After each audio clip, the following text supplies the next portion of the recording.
Hola, hola.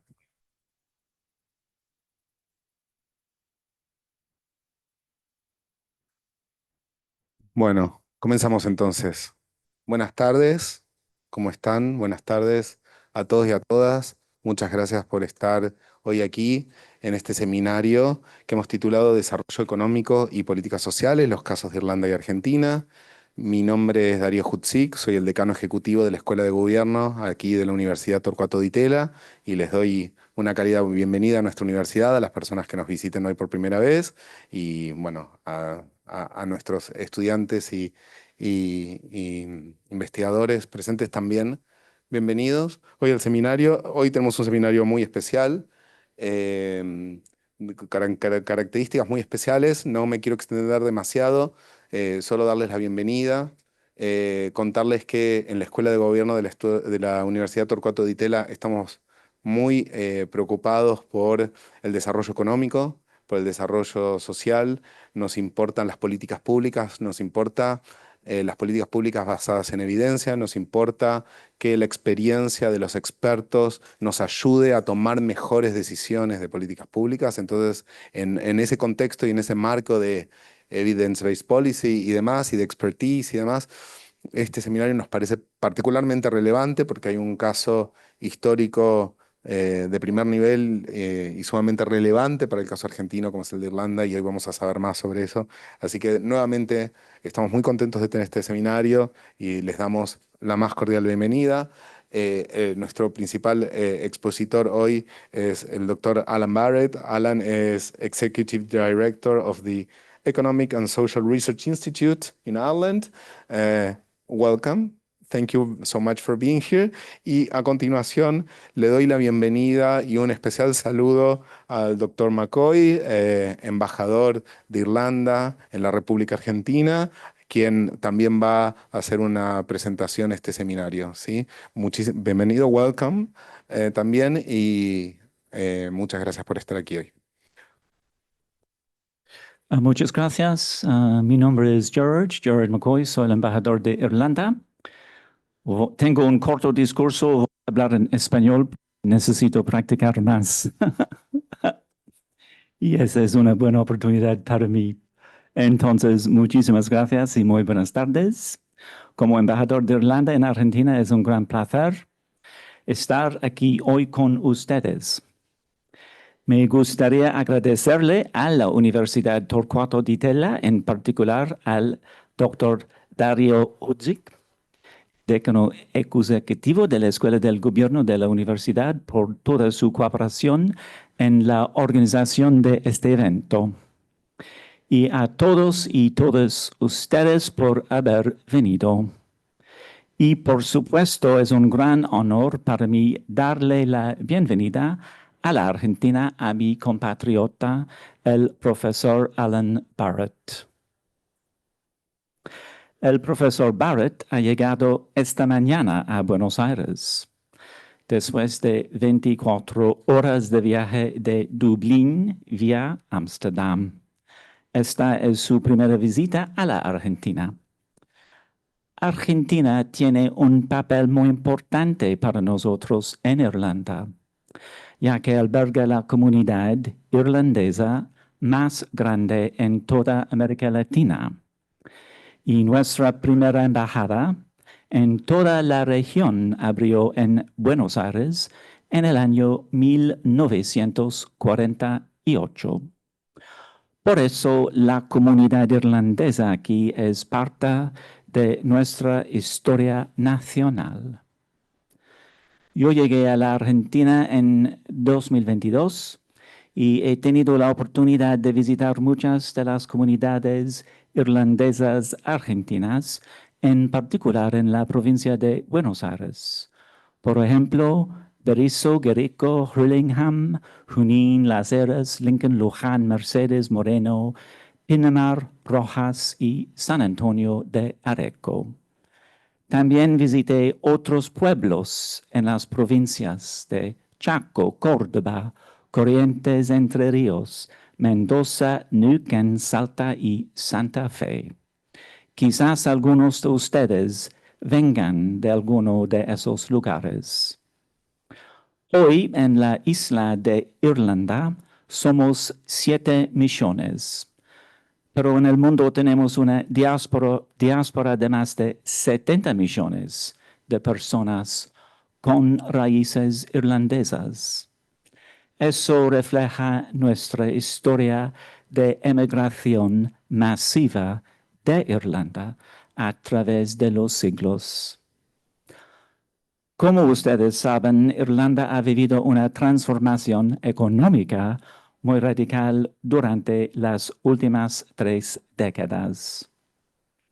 Hoy, Irlanda es un país de inmigración, no es un país de emigración. Aproximadamente el 20% de la población nació fuera de la isla de Irlanda. En mi opinión, hay 3 elementos clave que han jugado un papel central en la transformación de nuestro país en los últimos años. 1. Inversiones en el sistema educativo. 2. Éxito para atraer inversiones del exterior, en particular desde los Estados Unidos. Y tercera, la entrada de Irlanda a la Unión Europea en 1973. El año pasado, 2023, hemos celebrado 3 aniversarios muy importantes en nuestra historia en el siglo XX. El centenario de la entrada de Irlanda como un Estado independiente a la Liga de las Naciones en 1923. El 50 aniversario de la entrada de Irlanda a la Unión Europea y el 25 aniversario del Acuerdo de Paz en Irlanda del Norte. No puedo dejar de mencionar el rol central que la Unión Europea jugó durante el proceso de paz en Irlanda del Norte. Mantener el proceso de paz en la isla de Irlanda es el objetivo más importante para el gobierno irlandés. Antes de concluir, me gustaría agradecerles a mis colegas de la Embajada por todo su trabajo en la organización, no solo de este evento, sino también de todo el programa de la visita del profesor Barrett.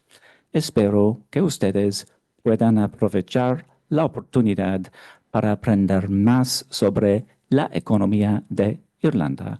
Muchísimas gracias.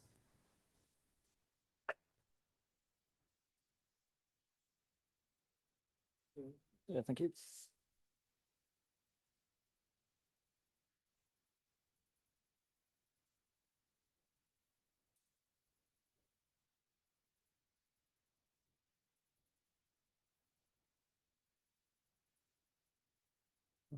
Okay, everything's working. Great. Well, it's lovely to be here. So I should begin by thanking the university and the embassy for the invitation to speak here today. I've got a particular task, I think, in giving this talk. So it seems to be that there's a certain amount of discussion in Argentina at the moment, primarily led by your president, on the possibility that the Irish economic model is very, very relevant to Argentina, and that the sort of perceived success of the Irish economic model has got lessons for Argentina.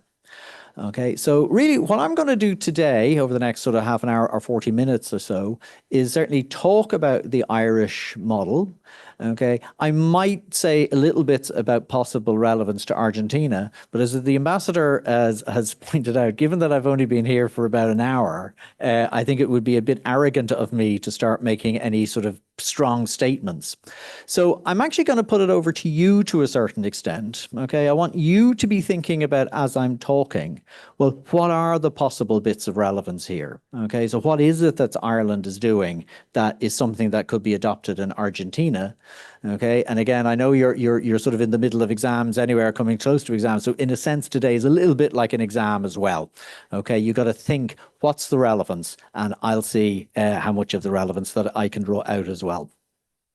Okay, so structure of my talk then. Let's see if this works. Friedrich talk.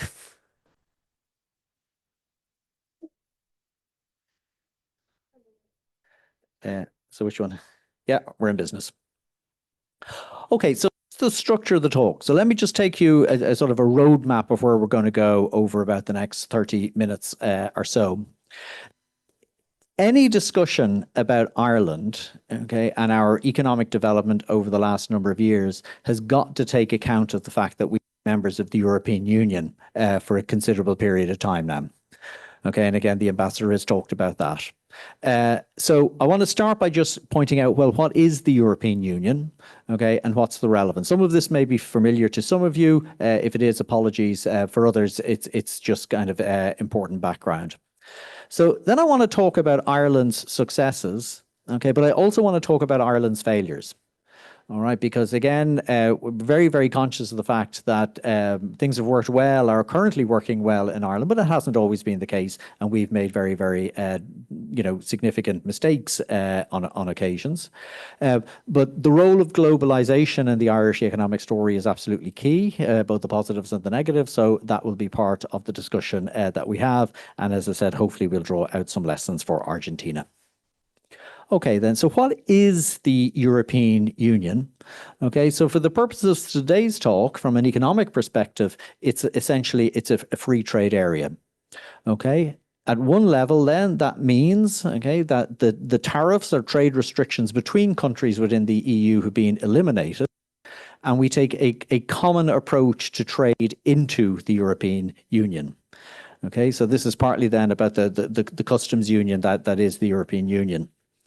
Okay, but anybody in the room, okay, the economists amongst you who know a bit trade theory, you'll understand that very often actually the things that impede trade are very often not tariffs, okay? It's not the taxes that are put on goods as they come in, but very often they can be regulatory barriers. Okay, and because I'm in Argentina, one of the things that comes up, say, from all very, very often, when the Europeans worry about doing more trade in agricultural goods with Argentina, okay, and your other countries in Latin America, one of the issues that will always come up is environmental standards, animal welfare standards, health standards.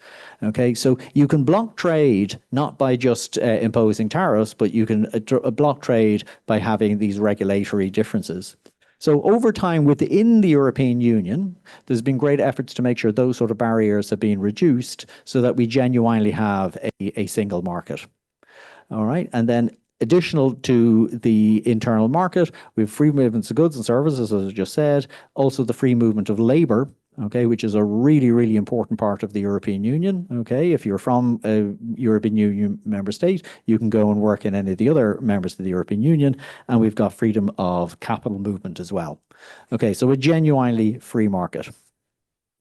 Okay, the European Union has evolved in other areas of policies as well. Some of these arise for the reasons I was telling you earlier on, this idea that you have to sort of harmonize goods and services standards. But so where the European Union is significantly involved, agriculture is one, climate change and energy, infrastructural development, research and innovation. Okay, these are all areas where there's funds that the European Union has available to it and is very active in those areas. And then not for all member states, but a lot of member states, Ireland included, we have the single currency, the euro. Okay, and that means that we've got a monetary policy area as well. Okay, so unlike, for example, Argentina, that still has its own central bank that sets monetary policy and exchange rates, doesn't have it has a central bank, all right, that does banking supervision, but we don't do monetary policy independently. Now, the European Union is involved in a whole lot of things, but there's also a range of things where there's still what we call national competencies.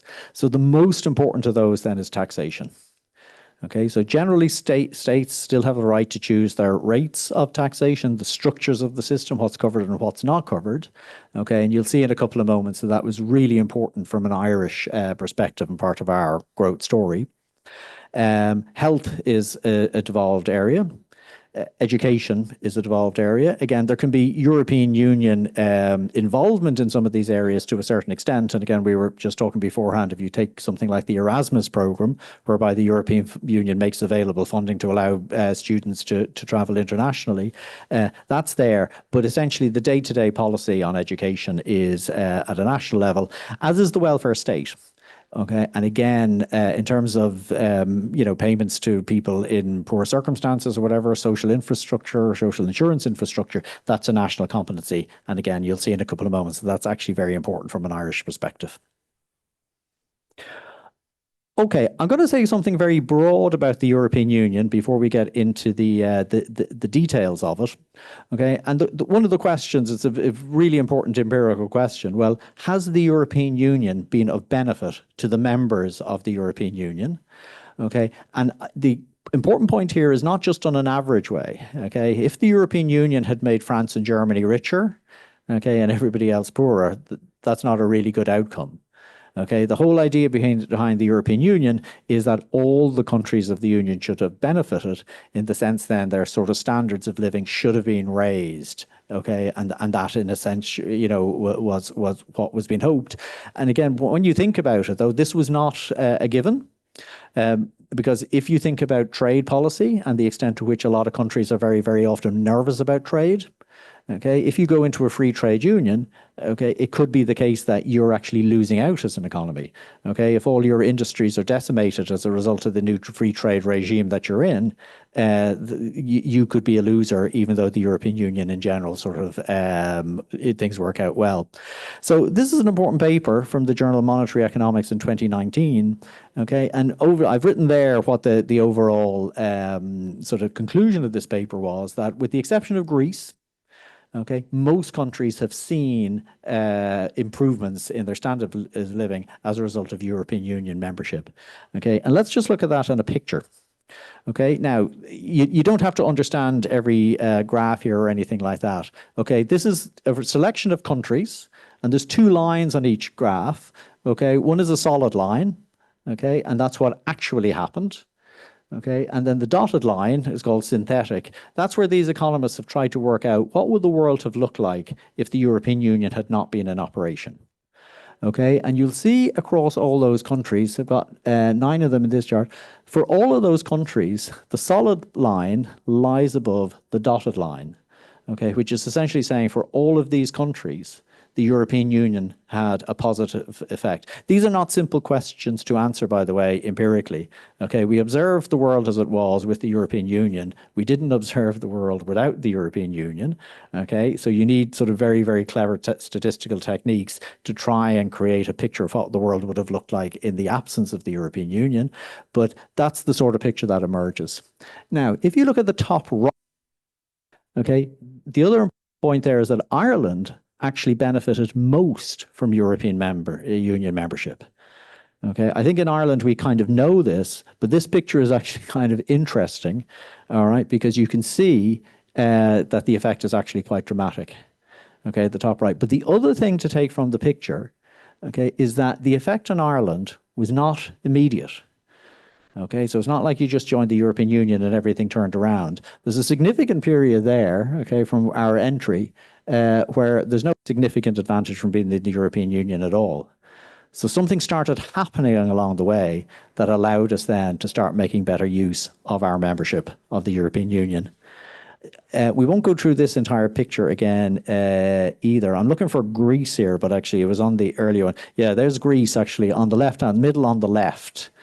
Okay, it's an interesting question actually as to why Greece didn't do so well out of this. I'm not going to give a comprehensive answer, but just to say, one of the suspicions here is Greece was one of the earlier members of the European Union. I think it came in the early 1980s. I'm looking at Gerard to the 81.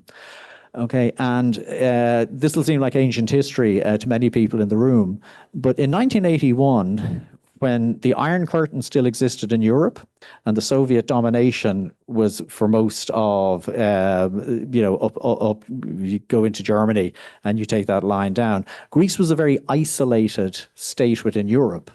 And so the reasons for actually bringing Greece into the European Union at the time were much more political at the time than they were economic. And there was always a question as to whether Greece was actually ready for European Union membership. Okay, and then later on, actually, Greece was one of the early members of the euro, and looking back, there were questions as to whether or not that should have happened. So Greece has had that sort of slightly strange relationship with the European Union, but anyway, we don't need to dwell too much on it. Now, I've touched on this a little bit already. Again, there's a picture up here that you don't need to understand every last detail of it, but it's kind of similar to the last picture. And that's Ireland's economic history almost, going back to the 1960s. Okay, and you can see what has happened. All right, so Ireland joins the European Union in the mid-1970s. Okay, but you can see this sort of story that, it wasn't like there was a dramatic takeoff or anything like that in the 1980s. Okay, and I'll just sort of give you a small clue now. The 1980s were a bad decade for Ireland, and a lot of it had to do with the mismanagement of the public finances. Okay, so just note that point, okay, away, or file it away somewhere. Okay, the public finances were in a bad way in the 1980s, and it seemed to act as a real brake on economic growth. Okay, after the 1980s and 1990s, Ireland sort of improved its fiscal position. Okay, and you see that economic activity begins to take off quite considerably. Okay, so we get strong growth from the 1980s up to 2000, and then we get remarkably strong growth. That graph really starts shooting up 2004 and 2008. Okay, so at one level, one way of thinking about that graph, okay, is that we've had the earlier years of the European Union where we didn't seem to be maximizing our use of the euro and the benefits of membership. Beyond a certain point, we do seem to be doing that. Okay, and then we go and we mess it all up. Okay, you can see that dip around 2010. That's the great economic collapse of around 2010. Okay, and Ireland was one of the countries that was most significantly impacted. And we had the IMF. I know IMF are regular visitors, shall we say, to Argentina. We had our experience with the IMF then around 2010 through 2012. Okay, and there's an interesting story there as well. We might come back to it later about how we came out of that. Okay, generally speaking, though, there's blips and whatever along the way, but it's a fair point to make that from the 1990s onwards, Ireland really has seen generally a remarkable upward trajectory in its economic performance. Okay, so there was the dip there, but you can see, generally speaking, that's been the case. Okay, and this is reflected in population developments as well. Okay, so sometimes we look at indicators such as GDP as the indicator, but sometimes actually population itself is a really sort of solid way of looking at what's happening. If you go back to the earlier part of that diagram, the 1950s through the 1960s, and this is really a long time ago, but Ireland's population was actually declining. Okay, but you can see then through the 80s, but much more so in recent times, the population has increased quite dramatically. A lot of that is inward migration, but some of that is actually also return migration. Okay, and there's another interesting point there. Anytime the Irish economy has been bad, people have left. Anytime the economy has done well, a lot of those people who went away do come back again. Okay, and they come back with sort of skills and competencies that they accumulated abroad. And that has been a really valuable sort of flow of human capital for the Irish economy over time. Okay, so I've kind of demonstrated, I like to think I've demonstrated that the Irish economy has moved on an upward trajectory. Okay, especially from the 1990s onwards.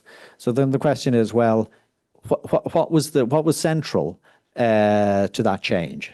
Okay, what produced it? And again, I want you to be thinking in terms of possible lessons for Argentina. Okay, so I've tried to use two pictures in a sense to capture some of what was going on. So you can see the black and white picture there. If you go back to the 1950s, Ireland's biggest export was live cattle going to Britain. Okay, and that's a market essentially on the streets of the capital city, Dublin, in the 1950s. Okay, but if you come all the way to the current time, you see the picture there at the bottom, that's the headquarters, the European headquarters of Meta. Okay, the Facebook / WhatsApp people who are now in Dublin. Okay, they're two pictures, okay, but in many ways they kind of capture an awful lot of what has happened to Ireland. Now, it wasn't an accident. Okay, there are significant policy changes brought this about, and I've just mentioned two of them there. So the first was, we talked a little bit about trade already, but even prior to Ireland's entry into the European Union, okay, the Irish authorities had moved in a direction of embracing free trade. Okay, and they moved from a sort of a policy that tried to protect indigenous industries, okay, through tariffs and some of the things we talked about earlier on. Okay, they worked very, very hard to rotate away from that sort of model, okay, and to almost flip the orientation of the economy. Okay, because from our independence in the 1920s up until the 1950s, the economic philosophy was one of protecting indigenous industry, nurturing indigenous industry, okay, and just that notion, that genuine notion of protection. Okay, but what we discovered over time is that when you do that, you just build up inefficiencies. Okay, you're not really sort of protecting vibrant industries, you're protecting inefficient industries. And one of the things you're doing then is you're sort of imposing on your population higher cost goods and higher cost products because of this approach. Okay, and the other thing that countries who've tried this notice over time is international trade is a great spur to innovation and creativity.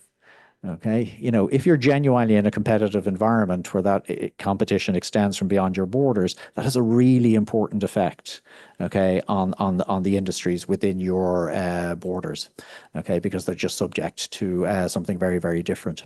So from the 1950s, Ireland reorientates the model, and again, other important parts of this are foreign direct investment becomes key. Okay, you want foreign money to come into your country. Okay, and you want an export-led economy. Okay, you want to be selling into that major market that's out there. Okay, and it's that pivot in many ways is really what contributes to the Irish economy and its transformation. Okay, I'll come back to it in a couple of seconds. This idea I've talked about the European Union. Okay, and I'm going to make the case that I think we would not have got a lot of the investment that we did get if we were not in the European Union. Okay, but before we get to that, just a couple of pictures. And this one is, again, you don't need to sort of see this, but you see, this is the Irish Statistical Agency has tried to measure, okay, the amount of foreign direct investment in a whole range of countries. Okay, and you can see there's two complete outliers there, which are Ireland and the Netherlands.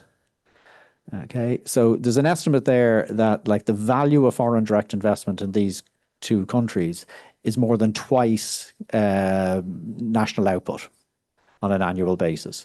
Okay, and you can see the next countries like Estonia, Belgium, the United Kingdom, it kind of tapers off very, very quickly. So Ireland is a complete outlier, okay, in the extent of which it has attracted foreign direct investment.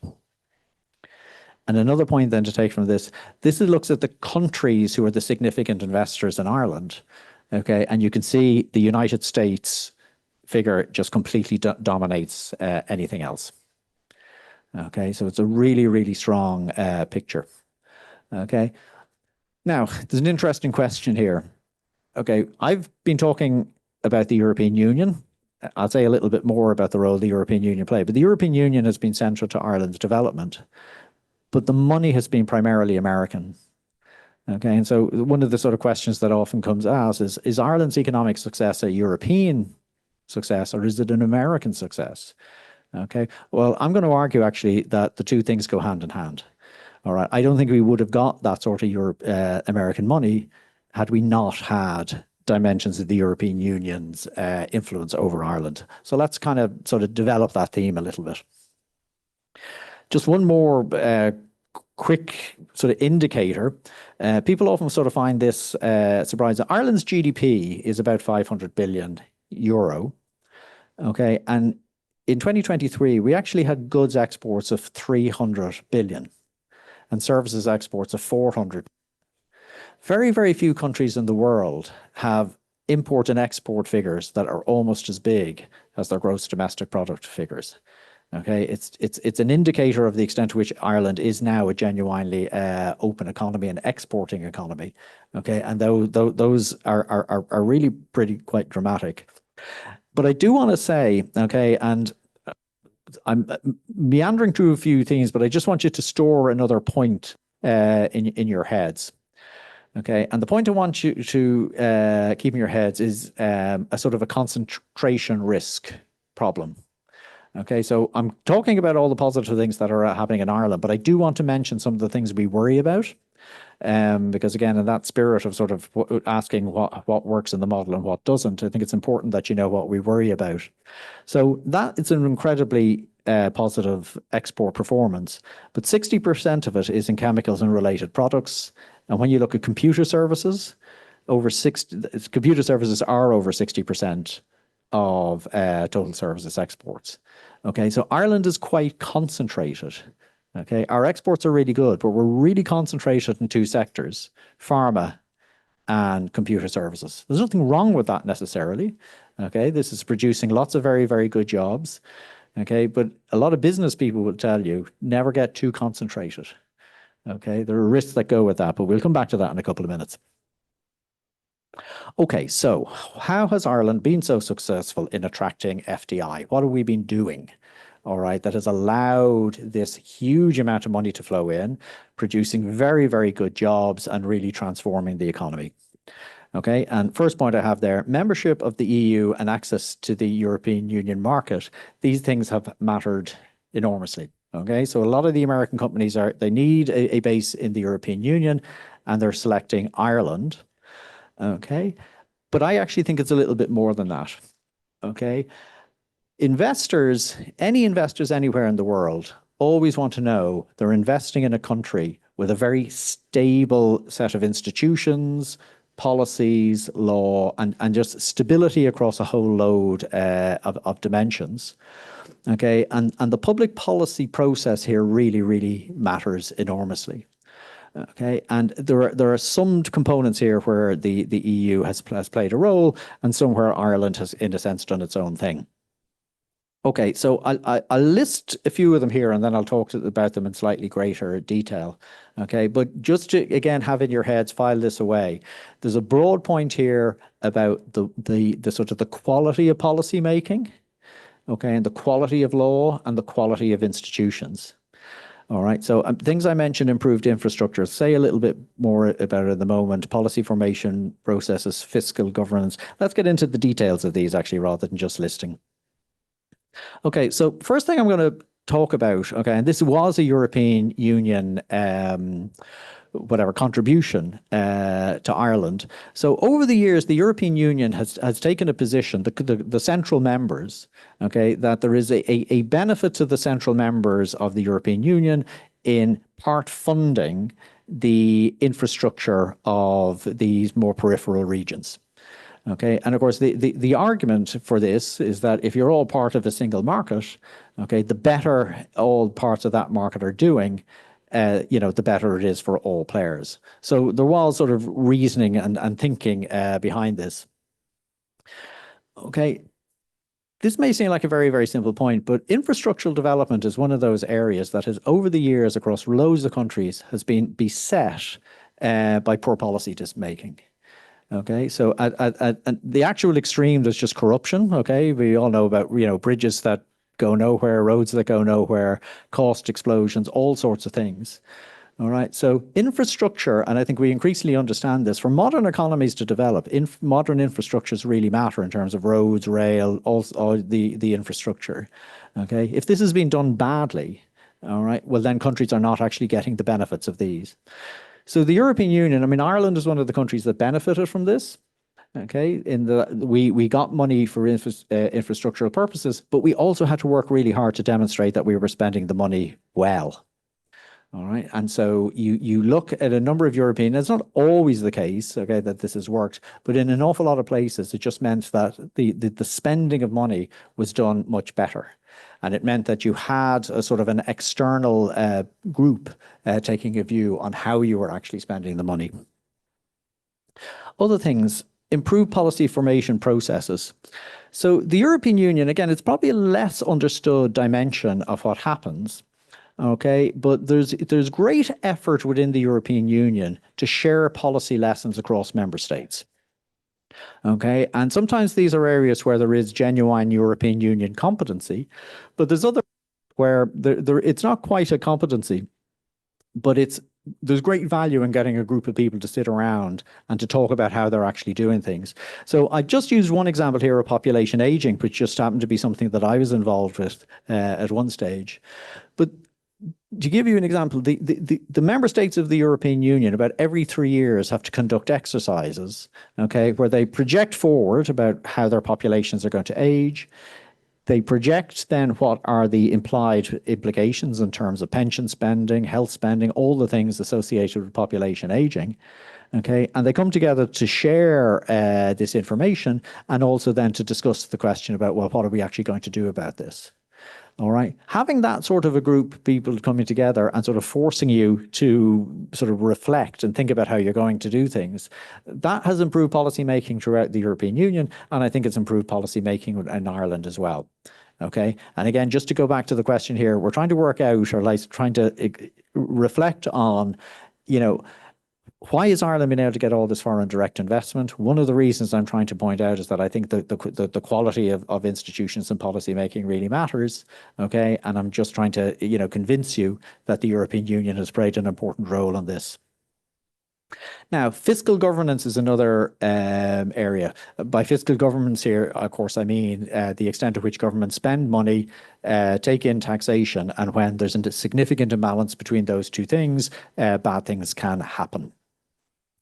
Okay, so I also sort of made reference to the fact that Ireland had a big bad fiscal performance in the 1980s, which did seem to be one of the reasons that our growth was held back in the 1980s.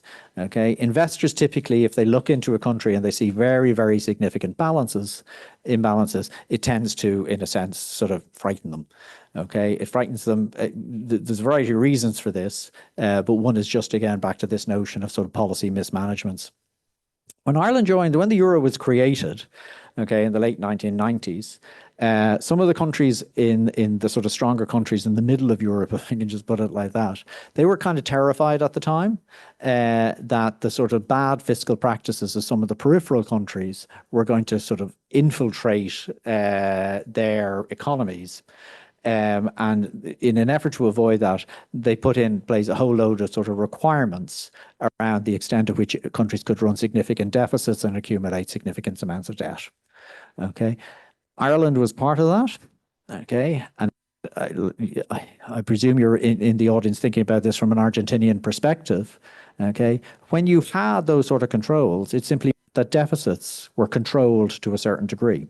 Okay, and again, it's from an external agency that's doing this.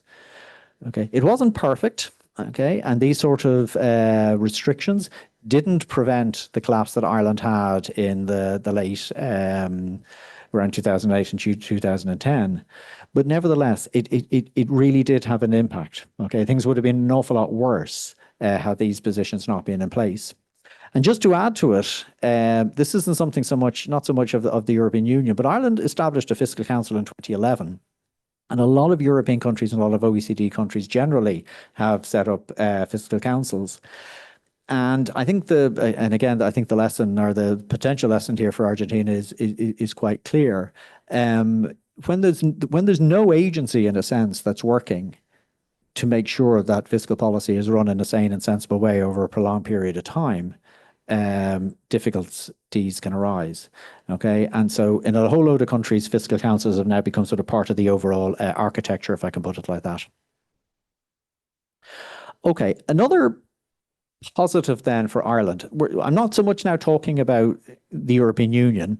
Okay, I'm more talking about sort of broader things in Ireland that allowed that inflow of foreign direct investment. Okay, and labour supply is another key issue here. But actually, there is once again a link to the European Union. Okay, so Ireland is a very, very small country. Okay, on the island totally, there's about 7 or 8 million. In the Republic of Ireland itself is about 5 million, and the workforce now 2.7, about 3 million people in the workforce. That's a very, very small group of people. But when investors come to Ireland, the labour market that they have access to is actually the full European Union labour market, in theory anyway. Okay, because if you go back to the earlier slide about the free movement of labour, okay, that's a remarkable possibility for employers. Okay, the notion that very, very substantial numbers of people can be brought in. And this is sort of transforming the Irish economy over time. And again, the ambassador made reference to this earlier on, that Ireland, having been a country of emigrants, is now very much more a country of immigrants. Just a quick, this is almost like a side point on this, but I always think it's an important point. When the European Union expanded in the early 2000s, and a lot of folks emigrated from countries such as Latvia, Lithuania, Estonia, Poland, all the accession countries. A lot of them came west, including to Britain and indeed to Ireland. And one of the frictions that emerged at the time was that a lot of these countries started basically arguing that Ireland was benefiting from a brain drain. And the UK as well, that we were in a sense attracting away their brightest and best. And they were, as you can imagine, quite upset about this. But even at the time, and this comes back to a point I made at the earlier part of the talk, in the same way that Irish people, remember when the economy wasn't doing great, they left, but they did come back. The exact same processes are now working in Poland in particular. Okay, and for those other countries as well, that as the sort of the benefits of European Union membership have arisen, their economies have improved, and they've seen that flow back as well, which again has sort of contributed, I think, very, very positively to their economic trajectories. Okay, you got to mention corporation tax when you talk about Ireland's economic performance. Okay, and again, for some people, actually, they would say, I mean, some people would argue as extremely as saying this was actually the only thing that Ireland had going for it. Okay, so it's, I think, well understood, and this goes back to the kind of story I was giving earlier on. You know, the going after that American money in particular. Okay, sort of how were we able to bring it in? Okay, so a lot of people would argue it was a low corporation tax rate. Okay, substantially lower than our competitors. And also very strong government guarantees that the tax rate would always be very, very low. Okay, so it wasn't just enough just to say that the tax rate was low at a point in time, but almost all political parties in Ireland, certainly all the political parties that had a chance of being in government, they collectively committed that would be the tax rate for quite a while. Okay, so this is now under threat. Okay, it was under threat beginning a number of years ago, and the OECD began a process to try and sort of iron out some of these differences in tax rates across countries. And in all truth, that 12.5% is going to go to 15%. And a lot of countries are bringing corporation tax rates down. So it is an open and a live question as to whether or not Ireland will maintain that advantage. And we'll sort of learn soon, like the extent to which this was central in the things that we have been enjoying for quite a while. Okay, yet another important point here, though, is I've talked about all the conditions. You know, European Union membership, low corporation tax, well-educated workforce. There's a lot of sort of different components here, but you still needed to go out and convince people to come to Ireland. Okay, it wasn't just the case that we sort of created everything and hoped that things would happen. Okay, and the industrial development authorities worked very, very hard to go out and convince people that they should come to Ireland. Okay, real personal sort of touch things. There was a sort of a strong positive starting point in that sort of a lot of companies in the United States had boards of directors, the CEOs or whatever like that with Irish connections, and those were exploited very, very fulsomely, if I can put it like that. And there was an element of targeting. I mean, I sort of touched on pharma and ICT a few moments ago and almost put it in terms of like, well, this was a worry in some shape or form. It might be, okay, but it wasn't an accident, okay? The idea was you wanted to go after certain groups and you wanted to convince companies that there were sort of clusters of activity in your area. So on ICT, okay, once you got one or two of the big international companies, it was much easier to convince the other ones to come along because you could sort of say to them, look, these guys are already really benefiting from the legal system and the human capital that's available and all these sort of things. Okay, so maximizing the possibilities are all there. Okay, I want to talk a little bit about broader sort of social considerations here, because I think this is, again, is really, really sort of broad. I've only talked about economics so far, but let's talk a little bit more about some broader things. Okay, so I'll talk about education for a few moments. Okay, now, in all truth, there's an economic dimension to this as well, but let's to get off the economics and just sort of think about education as being a good thing as an end in itself. Okay, and basically, beginning in the 1960s, Ireland has really worked to increase the education levels of its population. Okay, so the big innovation in the 1960s was essentially making secondary school available to all kids. In the 1980s and the 1990s, okay, it was about sort of building on that and expanding third level colleges and participation. Okay, and more recently then we've sort of tried to basically increase the sort of the profile of a lot of colleges and turn them into what we're calling technological universities. Okay, but the effect of this over time, and this is one of these policies that in any given year doesn't give you a huge bang for buck, but over time it does. Again, this is one of these pictures where you don't have to understand or see everything on it. Okay, but what this is the following. The dark blue at the bottom, okay, is the proportion of people with less than secondary education. Okay, so people who do not complete secondary education. So these are the real strong education performers. Okay, that dark blue block is very small, and then you move the other direction. So Ireland is here. Okay, so this is the educational profile now, the population, I think it's age 15 to 64 or something like that. So you can see it's quite a small proportion down here. Argentina is here. Okay, so not the worst by any means or anything like that. Okay, but you can see the difference there. And then the other lines then are the other levels of education. So Ireland really has invested very, very considerably in this area. And economically, clearly it's been very, very good. Okay, and it's one of the selling points for foreign direct investment. Okay, but then there's also this question, well, presumably this has been very, very good for the people who got that education as well, who can then actually sort of participate in the sort of wealth that's being created.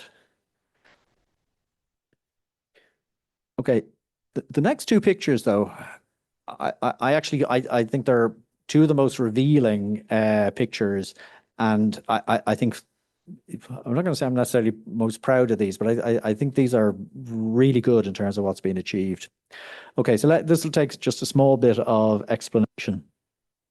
Okay, let's just choose one line. Okay, so you see the light blue line there with the dots on it. Okay, and those are Gini coefficients. Okay, now again, I don't sure, but Gini coefficients are ways of measuring inequality. Okay, so lower numbers are more positive from inequality, higher numbers are worse. And there's a phrase that's used in Ireland, I presume it's probably used in Argentina. You know this phrase, oh, the rich are always getting richer and the poor are always getting poorer.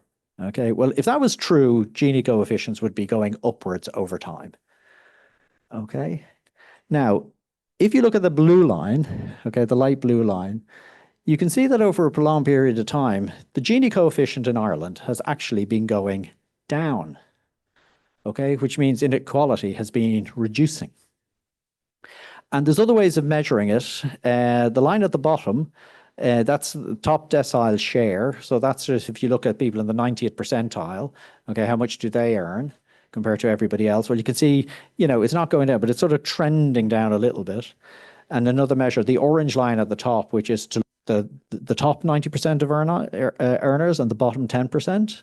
Okay, and you can see that that proportion is actually decreasing over time as well.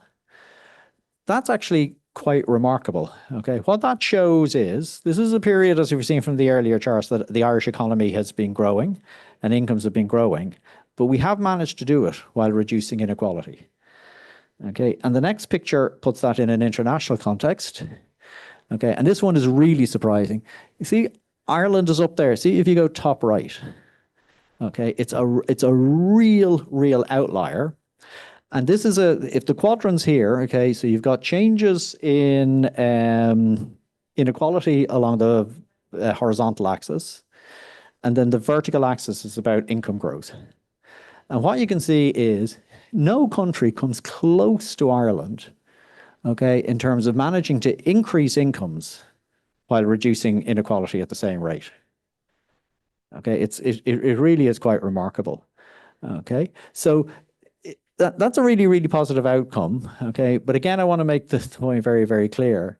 Okay, it shows there is sometimes an argument that in some sense, growth and equality are diametrically opposed. You can't have the two. You have one or the other. Okay, but it's very, very hard to engineer two. That's just an example of showing that it is actually possible to do this. Okay, we're kind of meandering towards the latter part of the talk so far. So again, I'm hoping you're getting a sense of what are the things that worked in Ireland, and I hope you're thinking about, well, you know, the relevance of things to Argentina.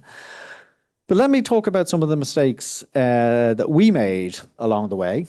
Okay, and again, this comes in the heading of things to. So the thing we have to talk about again, and this is sort of a spirit of honesty, is that Ireland had this huge economic collapse in the late 20s, the late 2000s. Okay, and what happened in Ireland is actually, this is a story as old as history itself. Okay, and it's probably familiar to everybody in the room, where we had a situation where house prices were rising at the early part of the 2000s. Everybody seemed to think this was all about the economy was doing as well as it was doing. More and more money was then lent into the housing market, and eventually it turned out that house prices were simply ridiculously overvalued. When the adjustment came, it then meant house prices essentially collapsed, and lots of money had been lent out on assets that simply didn't, they didn't have the value that was assumed of them. Okay, and this is one of these sort of pictures which, you know, we try and get away with. In economics generally, when your pictures are kind of, when the lines are jumping all over the place and swooping up and down, that kind of roller coaster look, it's never good. Okay, so that was the situation where we had the huge spike in house prices, the dramatic collapse, and then house prices sort of moving back up again. Okay, but all this led anyway to the economic collapse as we saw it, and these are the IMF officials in Dublin in November of 2010, and that picture became somewhat iconic because those are the IMF officials walking along, and you can see they're walking by a guy who's begging on the streets of Dublin in 2010, and in some ways that almost sort of encapsulates what happened around that time, and again the figures here will be very familiar. Unemployment going from 5% up to 15%. The public finances simply collapsed, and that was the reason that the IMF had to come in at the time. I always add a little sort of postscript too. Even though we spoke about all the positivity of the European Union, to this day in Ireland, there's a group of people who feel that the European Union. So when the IMF came in, it wasn't just the IMF; they were there with the European Commission and the European Central Bank, and there was a feeling that levels of austerity were imposed on Ireland that were not justifiable. Okay, so that issue is still there. I think as we've moved on, come to conclusions in a couple of minutes, we have to sort of face the story that Ireland made a mess of things around that period. There were policy mistakes, but we actually emerged from that very, very quickly. Okay, so the bailout program, I think, started in 2012, went up to about 2014. Essentially, the bailout program ended in 2014. Okay, it's not like, and again, I'm going to be sort of mildly provocative. I mean, Argentina, along with some countries, seems to have found itself in a sort of an ongoing cycle of IMF programs that it's been very hard to break out of it. But I think in Ireland's case, back to some of the themes of earlier on, there was a sort of sufficient policy infrastructure, institutional infrastructure, and a sort of a bedrock of economic activity that meant that it was possible to turn things around relatively quickly. So even though the mistakes had been made, and even though the collapse was there, the recovery happened way faster in Ireland than even people in Ireland had really anticipated. Okay, and I certainly think internationally. Okay, 3 quick concluding points. And again, I've touched on most of these, so this is just sort of bringing things together. So EU accession, I think, has generally been positive. Okay, we presented the study on sort of demonstrating why that has been the case. And I think in Ireland's case, we've probably maximized the benefit probably even better than anybody else. Okay, had to put a picture of Donald Trump up because he looms large now in Ireland. Okay, it could be the case that our greatest success is now generating our greatest risk. Okay, and before I give you the sort of some of the statistics, people like me and others worry about, like, if you take a city like Detroit.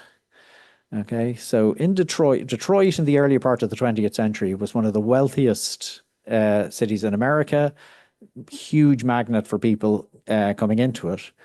But the problem for Detroit, it had a concentration risk. All it did was build cars. Okay, and once the Japanese started building cars and the Americans seemed to prefer them, Detroit fell apart.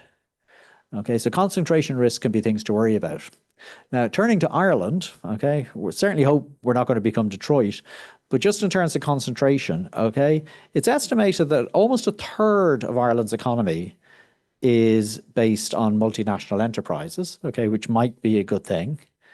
About a third of wages paid in Ireland are paid by multinational enterprises, okay, which is fine. Okay, but again, back to this point, if anything goes wrong with pharma or computer services, and if the Trump type rhetoric follows through, and he's genuinely going to bring jobs back to America, and he's going to make sure, like, that countries don't run trade surpluses or any other surplus with the United States, Ireland is really sort of standing in the midst of very, very significant threats. Okay, and I think we're very proud of everything we've achieved, but I think we'd be very naive if we didn't sort of concede that there are great threats. We're not sitting there just waiting for bad things to happen. Obviously, the country is very aware of these sort of threats, and a lot of thought has been given to how we might mitigate the threats if they come true. But I do on occasions wonder if all things go wrong, will you have somebody like a president of Argentina lauding the Irish case, or will we be looked upon as another Detroit? I've just mentioned the sort of challenges related to foreign direct investment and international taxation and all those other things. But Ireland, like every other country, has the other things to worry about. We believe in, climate change has been man-made, and so we're eager to be out there doing things about it. And we believe that population aging is something that we're going to have to deal with as well. And then housing in Ireland. I didn't go into this to a great extent, but if there is a sort of a failure at the moment, it's in the housing area where people don't have the sort of access to sort of housing that they at affordable prices that ideally they should have. So conclusions on it then, I think support for the European Union. I've talked about some of the positives and negatives. Generally, support for the European Union, Ireland is still very, very strong. And I think there is a sense for us that whatever the challenges, they're still, from an Irish perspective, better met within the European Union than outside. So for Argentina, I mean, again, I said I wasn't going to make sort of significant prescriptions or anything like that, but it's very hard to get away from issues of fiscal governance.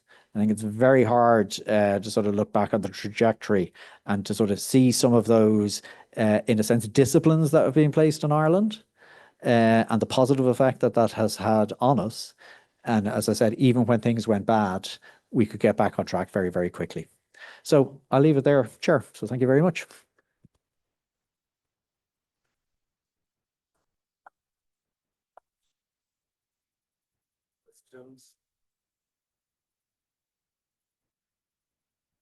Muchas gracias. Thank you so much for your presentation.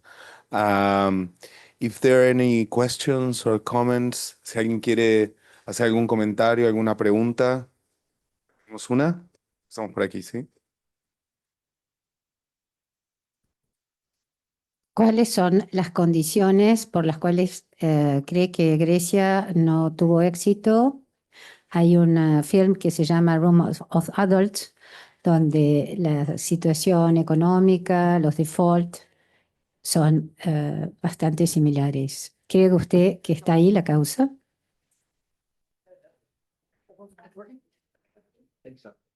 Perdón, Ah, no lo escuchó. Ok. ¿Voy?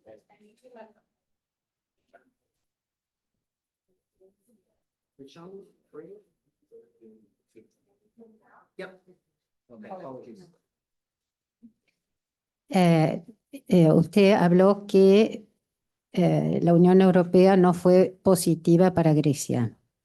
Hay un film que se llama Room of Adults, donde cuentan que la situación de Grecia estaba en default y tenía problemas financieros graves.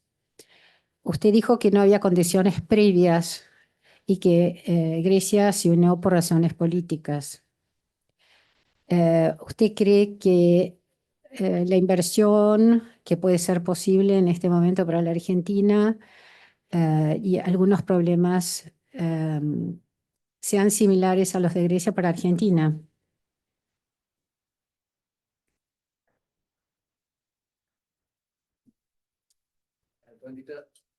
Great, thank you. I think you raise a very interesting question about the possible parallels between Greece and Argentina.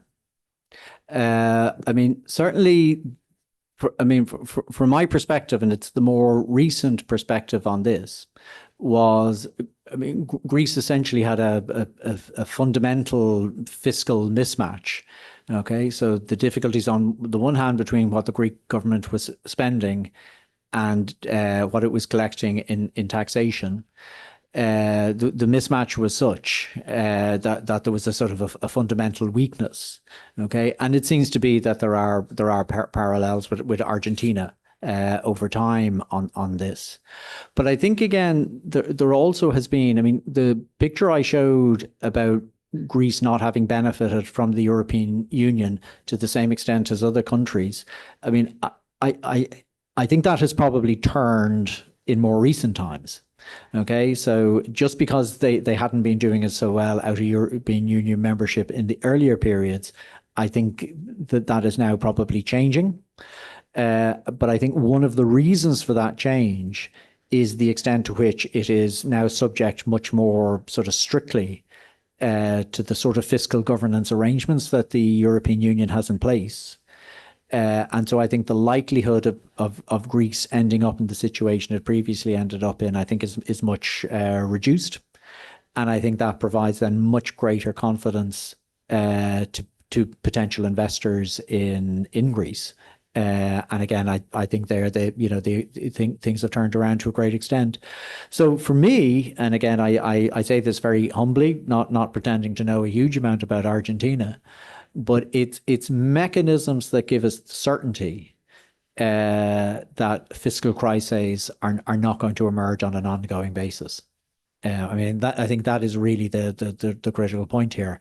And I think Greece, to a great extent, I think has moved into that zone.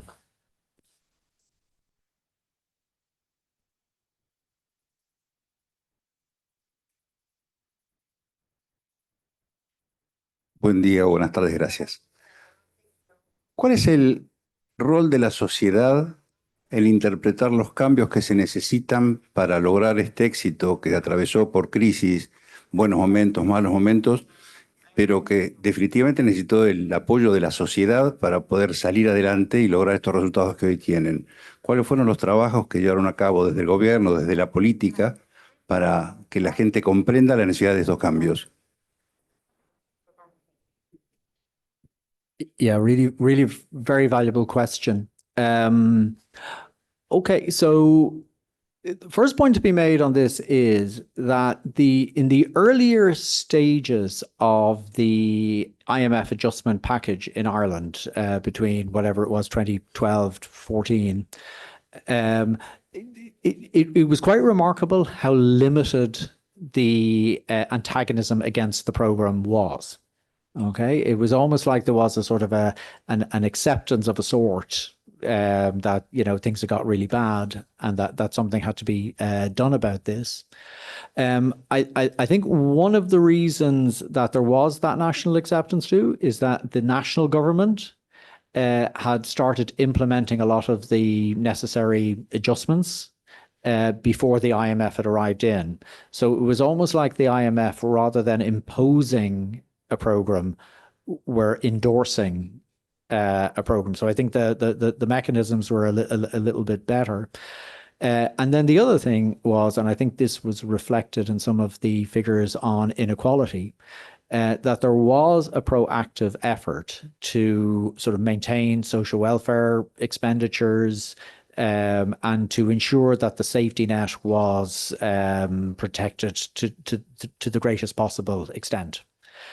So it was very proactive. And again, I've discussed some of this with colleagues previously. When Ireland had it was a troika of the IMF, the European Union, and the European Central Bank. You had differences across those three groups about how this was to be handled. The IMF were actually somewhat concerned about societal support. The European Central Bank didn't seem to be in any way worried about societal support. They were again, real hawks on the fiscal side. Can I just add a postscript to that generally positive view, though, which was there was a final strand, though, in the adjustment process, which involved the introduction of water charges. Okay, now this was often held up as there was something fascinating from a social psychology perspective. Okay, in that the Irish population had really substantial adjustments imposed on them. Okay, major hits to their pockets and to their earnings. Okay, water charges in the grand scheme of things were going to be a relatively modest hit, but there was something of the sort of the straw that breaks the camel's back argument here. It was almost like a society was willing to take so much, but there seemed to be a point at which they said, no, we've now had enough. And it was water charges seemed to be the. So I think all societies have limits here. Irish society, I think, sort of showed itself to be remarkable forbearance. But the point was arrived at that, again, the feeling was no more. And there is, of course, an important lesson there, which I know Argentina will have to deal with, about the extent to which it is possible to maintain austerity programs over indefinite periods of time. And again, last point I'll make it on in the Irish case, I think there was a feeling that people in sort of felt, well, if we go with this for long enough, there's a light at the end of the tunnel. I mean, this was the other argument. I think if people can see that things are going to turn around, they'll buy into it. But if there's a feeling that, austerity will just go on forever and nothing will ever really change, I think that is tremendously damaging. But it's a very good question, and it's really valuable to think about it.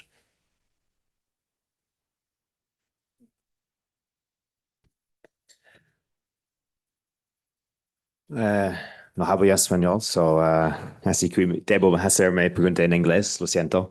But I'm Irish, and I guess one big difference I've noticed in what Malay's policies are versus what you mentioned even today is on education. So you didn't mention in the graph, but Ireland's tertiary education was the second highest in that chart. And for my age group, it's probably one of the highest in the European Union. I mean, I would say it's 60-70% of people maybe now my age would have a third level degree. One of Malay's main policies is to cut university education, or at least limit it in terms of funding. What consequences do you think that could have for attracting FDI and foreign direct investment? And then secondly, to that part of the question, one thing that you didn't mention in terms of being able to attract US investment is the language that we speak. So English is obviously the first language for Ireland. We're the only English-speaking EU country. And even before 2016, Brexit was still looming large. And you mentioned sort of having guarantees, government guarantees that you won't Brexit, for example, but obviously that did happen. So what extent do you think that language plus possibly the limiting of education may have on what Malay's plans are to implement what Ireland has done? Yeah.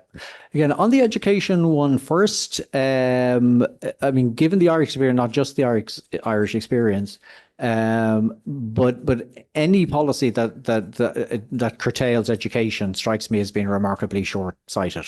And again, I think one of the things we achieved in Ireland, and this goes back actually to the time where we were getting a lot of European Union investment.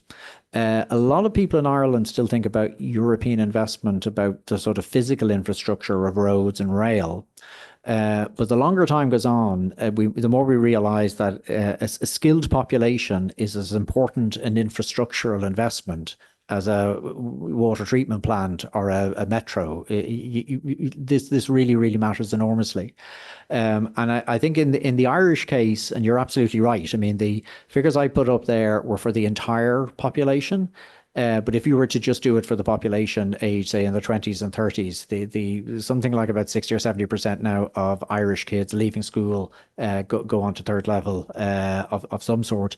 So I think one of the effects it had in Ireland over time, it completely changed the nature of foreign direct investment. I mean, lots of countries get foreign direct investment. I mean, Vietnam has lots of foreign direct investment, but it can be a sort of very low grade type employment. Where really all the foreign direct investment is really looking for the cheapest labour possible. What Ireland is able to secure is very high value added foreign direct investment, where the skill content of the jobs that are sought is really quite remarkable. And that's where I think I mean, I know I talked about the possibility of bringing in labour from other countries, but the educational component really matters enormously. The English language one is always interesting. In Ireland, we talk about it a lot, and as you say, after the UK left the European Union, we tried to trumpet it even more. I don't know if it's how true it is. And let me just put it like this. Ambassador made reference to me flying with KLM. I've never met a Dutch person who didn't speak perfect English. Okay, I've met plenty of Germans who speak perfect English. So I think the language one from time to time, I don't know how much it matters. I think what may genuinely have helped Ireland though is the cultural thing, the connections, the emigrant group that were there, and the extent to which the sort of the diaspora has helped, and in terms of sort of getting into boardrooms, I think that matters, enormously. But when I give talks like this, I mean, so many countries have diasporas, but they just don't tend to use them as dramatically as the Irish do. And again, it's not really about industrial policy or anything like that. It's just that sort of human connection-y thing that some people are very, very good at. Which is another worry actually, because the Irish emigration to the United States was really at its height. Like the demography is changing in the United States. There isn't as big an Irish-American group as there were. So again, we're just going to have to get more creative in making those sort of links.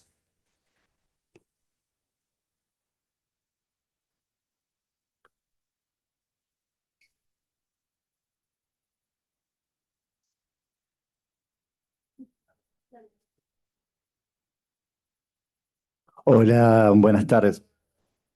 Mi pregunta es, porque usted al comienzo de la charla había dicho que había una combinación de factores entre lo que era la Unión Europea y después toda una política propia de eficiencia en cuanto a la promoción del país como para promover inversión extranjera.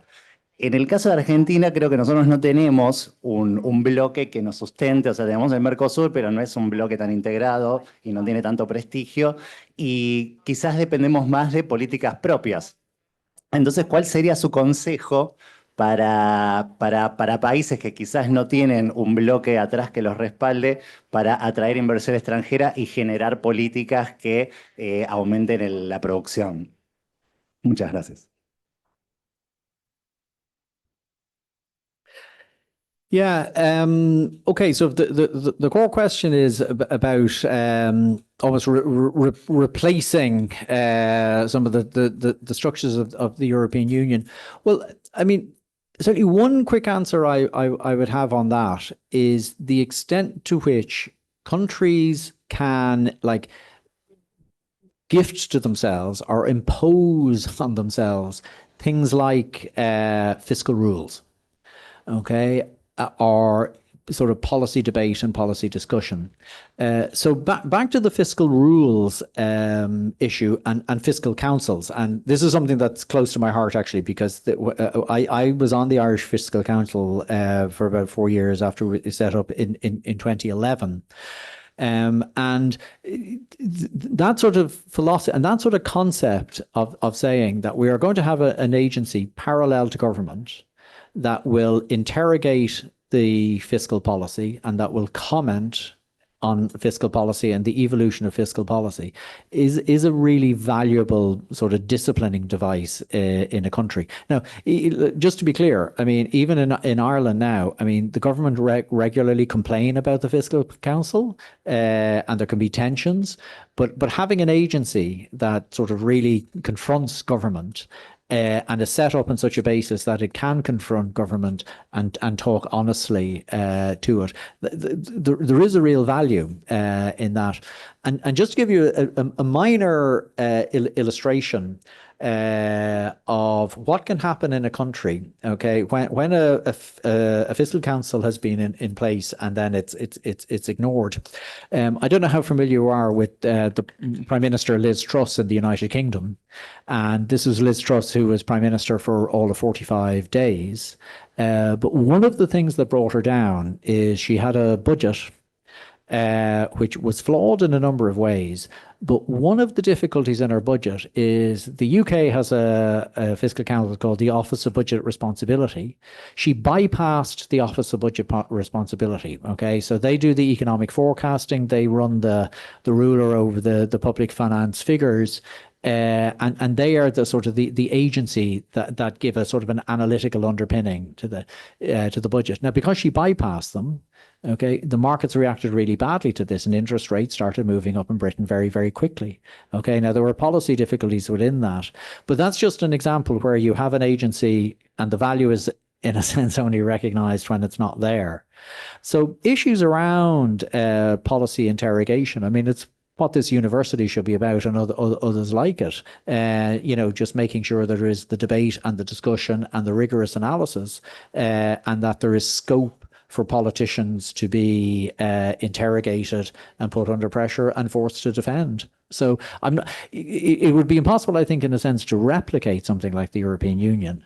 But to the extent that I was talking about some of these measures that I think are positive, then I think there is some scope.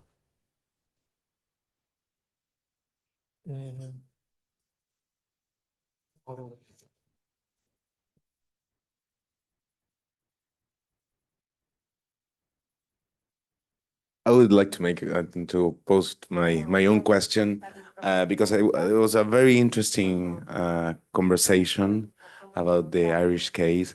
But I was wondering something.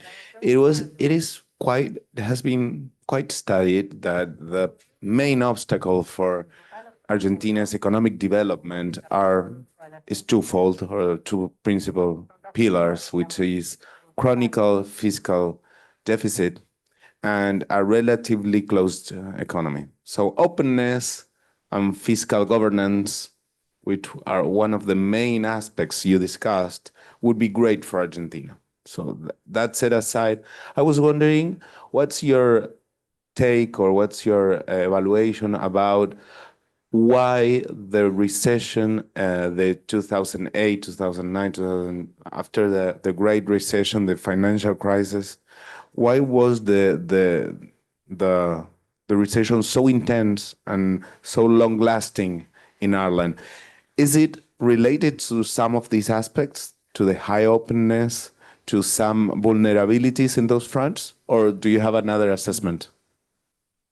It's interesting you should ask. One of the simple ways of answering that is that the governor of the Ireland Central Bank at the time described the economic collapse as a vanilla ice cream economic collapse, okay, which really meant there was nothing special about it, okay, it was a bog standard economic collapse. Okay, but just to add in one additional thing about it. So as I said before, you had house prices increasing related to a strength of the economy, but somewhere along the way, people sort of lost sight that the house price rises were far in excess of anything that could be explained by the economy. The bank happily lent into this, which further accelerated the house price inflation. And then you have the correction, and you all of a sudden in that situation where the banks realize that they've lent way more money than they should have. The Irish banks had actually borrowed from international banks. Okay, so the international banks wanted their money back, so the Irish banks went bankrupt, and there was just this awful cycle. But the thing the Irish government did at the time, which you could say was a good idea or a bad idea, they guaranteed they essentially guaranteed the banks. Okay, which meant then they made themselves exposed to this extraordinary adjustment. So what happened is that we didn't just then have a banking crisis, it became a fiscal crisis. Okay, because all of a sudden the government was under pressure to get all of these sort of things. So there was nothing special about it. Okay, I mean, in many ways, it's it's a bit like mistakes you make in life yourself. It was the sheer stupidity of the entire thing was depressing about it. And at that point, then the only issue is, well, how clever and how quickly are we going to get ourselves out of this? And in all fairness, the movement out of it was much faster and much more seamless than people would have realized. But nothing spectacular in it at all. But that lesson again, back to Argentina, it's like, have your fiscal crisis, get over it, and then put in place measures to ensure that it doesn't happen again. I mean, that's in a sense, I think, the missing link. I think it is institutions, and I don't know if it's an issue of historic memory or what it is, but it is quite remarkable that in some sense the cycle can't be broken. Whereas in Ireland, once the downturn happened, and actually, I mean, just to say, I mean, I think one of the reasons there was a quick adjustment around 2010, 2014 is the adjustment of the 1980s. I mean, I touched on this briefly. Ireland did have a fiscal crisis in the 1980s. Now, nothing as severe, but I think there was a memory then that if you didn't get on top of this quickly, you have things like lost decades and sort of, accumulated misery. So if you can get on top of it, but then maintain the progress and don't make the mistakes again, that's the critical bit. I would like to thank again Dr. Barrett for being here. Thanks to the ambassador and everyone assisting today. No sé por qué estoy hablando en inglés. Muchas gracias a todo el mundo. Gracias por venir. My hard drive is kind of messing around with me. Gracias por venir. Buenas tardes. Espero que hayan disfrutado de esta charla tanto como nosotros. Gracias al equipo de la embajada. Gracias, Alan. Y esperamos verlos pronto nuevamente.